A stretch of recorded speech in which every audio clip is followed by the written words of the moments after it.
सत्तेत सहभागी होण्यासाठी भाजपने शरद पवारांसमोर एक अट ठेवली आहे. काय ती अट आहे?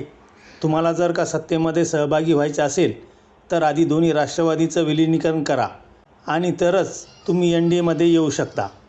आता शरद पवार आहेत. त्यांनीसुद्धा भाजपसमोर एक अट ठेवली की आम्ही विलिनीकरण करू. पण शरद पवारांचं ते पण काय आहे? शरद पवारांची अट काय आहे?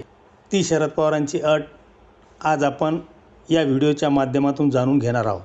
तुम्हाला व्हिडिओ आवडला तर लाईक करा, शेअर करा आणि खरा दर्पण चॅनलला सबस्क्राईब करायला विसरू नका. सध्या आपण बघतोय की राजकारणामध्ये गेल्या 15 दिवसापासून इतक्या चर्चा, इतक्या भेटीगाठी, म्हणजे जयंत पाटील मुख्यमंत्र्यांना भेटतात, त्यानंतर 2 दिवसांनी ते उपमुख्यमंत्री एकनाथ शिंदेंना भेटतात, शरद पवार एकनाथ शिंदेंना भेटतात. तिकडे सुप्रिया सुळे काही वेगळे स्टेटमेंट करतायत. सुळे म्हणतात 50% डिलिमिटेशनचा जो काही मुद्दा आहे त्यामध्ये सरसकट सगळ्या राज्यामध्ये 50% जागा वाढवल्या तर मग आम्ही पाठिंबा देण्याचा विचार करू. म्हणजे सुप्रिया सुळे NDA सरकारला सपोर्ट करायला तयार आहेत. शरद पवार गट NDAमध्ये जायला तयार आहे. कधीकधी असंही म्हणतात की आम्ही तो विचार करू, इंडिया आघाडीशी आम्ही चर्चा करू. पण राष्ट्रवादीतले कुणीही असं म्हणत नाही की आम्ही सत्तेबरोबर जाऊ. इकडे जयंत पाटील तर काय गुडघ्याला बाशिंग लावल्यासारखे फिरतायत. तुम्ही आम्हाला तुमच्या भाजपमध्ये घ्या, नसेल तर आम्ही एकनाथ शिंदेंच्या शिवसेनेमध्ये जायला तयार आहोत. अशा पद्धतीच्या भेटीगाठी सध्या चालू आहेत. या दरम्यान आता बातमी अशी येत आहे की भाजपच्या केंद्रीय नेतृत्वाने म्हणजेच अमित शहानी शरद पवारांसमोर एक अट ठेवलेली आहे.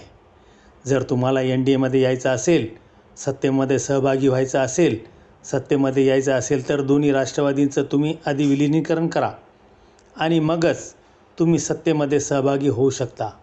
काय खरंच भाजपला शरद पवारांनी सत्तेमध्ये यावं असं वाटतंय का? की त्यांनी विरोधी बाकावरच बसावं ही भाजपची इच्छा आहे? कारण असंही शरद पवार हे इंडिया आघाडीमध्ये राहून भाजपच्या बाजूने भाजपला मतदान करणारेच आहेत. त्यामुळे ते विरोधात बसले तर जास्त फायदेशीर आहेत की सत्तेमध्ये आपल्याबरोबर आले तर फायदेशीर आहेत? ही अट अशी आहे की तुम्ही दोन्ही राष्ट्रवादीचे विलिनीकरण करा. आता दोन्हीही राष्ट्रवादीचे विलिनीकरण करायचं तर मग प्रश्न अनेक आहेत. काय प्रश्न आहेत? तर मुळामध्ये कुठल्या राष्ट्रवादीमध्ये विलिनीकरण करायचं? म्हणजे शरद पवारांच्या राष्ट्रवादीने सुनेत्राताईंच्या राष्ट्रवादीमध्ये आपला पक्ष विलीन करायचा की सुनेत्राताईंनी पवारांच्या राष्ट्रवादीमध्ये आपला पक्ष विलीन करायचा? हा प्रश्नच आहे आणि असं कोणीच करणार नाही. दुसरा मुद्दा नेतृत्वाचा आहे. म्हणजे शरद पवारांनी जरी आपला पक्ष सुनेत्रा पवारांच्या राष्ट्रवादीमध्ये विलीन केला तर संपूर्ण राष्ट्रवादीचे नेतृत्व कोण करणार? मग त्या सुनेत्रा पवारांसह ते सगळ्यांना मान्य आहे का? जर शरद पवार नेतृत्व करणार नसतील आणि सुप्रिया सुळे जर का नेतृत्व करणार असतील तर मग ते अनेकांना मान्य राहील का? म्हणजे या सगळ्याचे उत्तर, जर शरद पवार नेतृत्व करणार नसतील आणि सुप्रिया सुळे जर का नेतृत्व करणार असतील तर मग ते अनेकांना मान्य होईल का? म्हणजे या सगळ्यांची उत्तरं आता आपल्याला काय मिळते? काहीच नाही. असं होऊ शकत नाही. हेच उत्तर आपल्याला मिळते. शरद पवारांची राष्ट्रवादी ही सत्तेबरोबर जाईल असं वाटत नाही. या सगळ्या चर्चा सुरू आहेत. पण जसं भाजपने त्यांच्यासमोर एक अट टाकली आहे तशी अट शरद पवारांनी सुद्धा त्यांच्यासमोर ठेवलेली आहे. शरद पवारसुद्धा पोहोचलेले खिलाडी आहेत. आज 50-60 वर्षे भारतीय राजकारणात शरद पवार राजकारण करतायत. कसं खेळायचं, कुठले डाव, कुठले प्रतिडाव टाकायचे हे शरद पवारांनाही चांगलं माहीत आहे. त्यामुळे शरद पवारांनी मोदी शहासमोर अट ठेवली. ती अट म्हणजे आमच्या दोन्ही राष्ट्रवादींचे विलिनीकरण तुम्हीच करा, आम्ही तयार आहोत. शरद पवार असं म्हणतात की पक्ष मी स्थापन केला आहे, त्याचं नाव, त्याचं चिन्ह, त्या पक्षाची ध्येय धोरणे, विचार, त्याची दिशा हे सगळं आम्ही डिझाईन केलेलं आहे. त्याच्यानंतर अजितदादांनी आमची साथ सोडली. अजितदादांचा वेगळा गट झाला आणि मग त्या गटाला निवडणूक आयोगाने नाव आणि चिन्ह त्या गटाला दिलं आणि ती मूळ राष्ट्रवादी झाली. पण मूळ राष्ट्रवादी आहे ती माझीच आहे. सुप्रीम कोर्टामध्ये आता आमची केस सुरू आहे. तुम्ही माझ्या राष्ट्रवादीला पुन्हा परत करत असाल तर दोन्ही राष्ट्रवादींचे विलिनीकरण करायला मी तयार आहे. ही अट शरद पवारांनी मोदी शहासमोर ठेवली आहे. आता ही अट भाजप मान्य करेल का? भाजपच्या हातामध्ये ही गोष्ट आहे का? आता या सगळ्या प्रकरणामध्ये होऊ काय शकतं?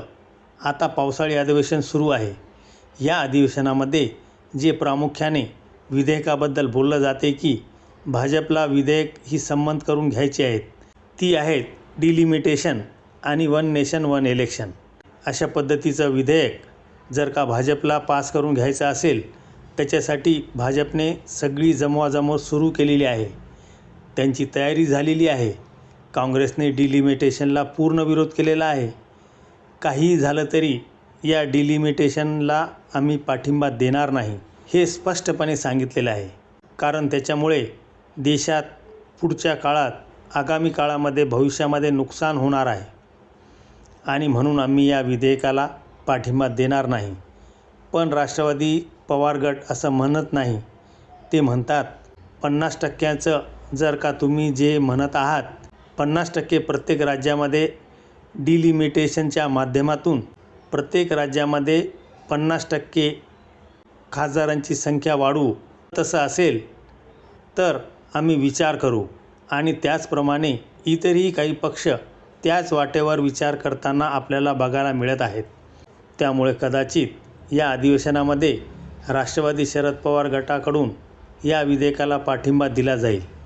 आता पाठिंबा देणं म्हणजे सत्तेमध्ये सहभागी व्हायला पाहिजे असं नाही. एकतर इंडिया आघाडीचा विरोध पत्करून राष्ट्रवादी शरद पवार गटाला या विधेयकाला एकतर पाठिंबा द्यावा लागेल. जर पाठिंबा द्यायचा नसेल तर एक वेगळा मार्ग आहे, तो खुशकीचा मार्ग. तो मार्ग म्हणजे सभागृहात अनुपस्थित राहण्याचा आणि अप्रत्यक्ष भाजपला पाठिंबा देण्याचा. खात्रीपूर्वक माहिती अशी आहे की या विधेयकाला शरद पवार राष्ट्रवादी गट हा निश्चित पाठिंबा देणार. अशा पद्धतीने शरद पवारांनी गेल्या 12 वर्षात वेळोवेळी मोदी सरकारला पाठिंबा दिलेला आहे. त्यामुळे मोदी सरकार ज्या ज्या वेळी अडचणीत येईल तिथे तिथे शरद पवार त्यांच्या पाठीशी उभे राहतील. हे चित्र संपूर्ण देशाने पाहिलेलं आहे.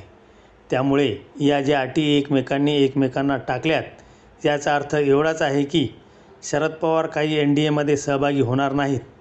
याला महत्त्वाचं आणखीन एक कारण म्हणजे शरद पवारांचे आतापर्यंतचे जे राजकारण आहे ते शाहू फुले आंबेडकरांच्या विचारावर राहिलेले आहे. त्यामुळे आपण एकदम भाजपबरोबर जाणं योग्य ठरणार नाही, हे शरद पवारांना चांगलं माहीत आहे. त्यामुळे शरद पवारांची राष्ट्रवादी सत्तेबरोबर सत्तेमध्ये सहभागी होणार नाही. सत्तेला पाठिंबा देईल, विधेयकाला पाठिंबा देईल, पण NDAमध्ये सहभागी होणार नाही. घटक पक्ष म्हणून एवढं मात्र निश्चित. धन्यवाद.